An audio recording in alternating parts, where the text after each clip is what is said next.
السلام عليكم البنات، مرحبا بكم معايا في فيديو جديد على قناه ام جنات. كنتمنى تكونوا على خير وبخير. لقاكم هذا الفيديو في احسن الاحوال. البنات اليوم بغيت نشارك معكم واحد الحاجه الصراحه كانت خاصاني في الكوزينه، وما كنتش يعني ما كنتش دايرها في بالي، يعني باغا نشريها ولكن ما كنتش حطاها زعما مزيان في مخي.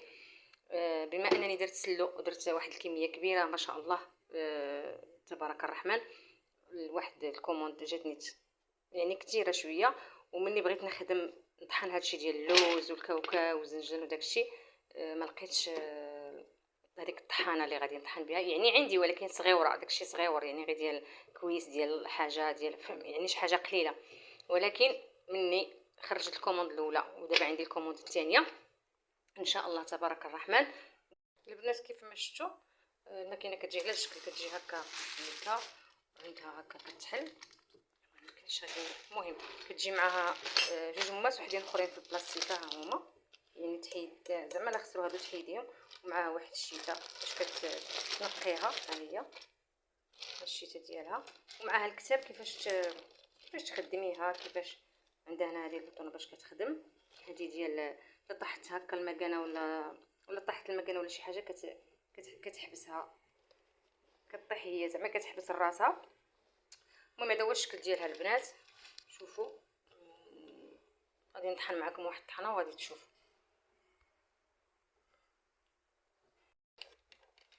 شوفوا البنات، شوفوا كي علكت اللوز، شوفوا تعجن بحال هكا. انا بغيت هكا زعما تطحن لي المونيكس اللي عندي، ولكن ما كطحنش ليا بحال هكا، كتخليه مفرشش. دابا هذه صراحه والله البنات، هاد الماكينه هذه هما كاينين الكبار وكاينين الصغار، كاينين ابتداء.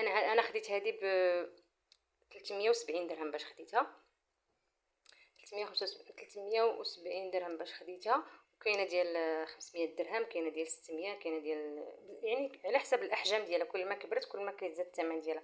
الصراحه البنات زوينه والله.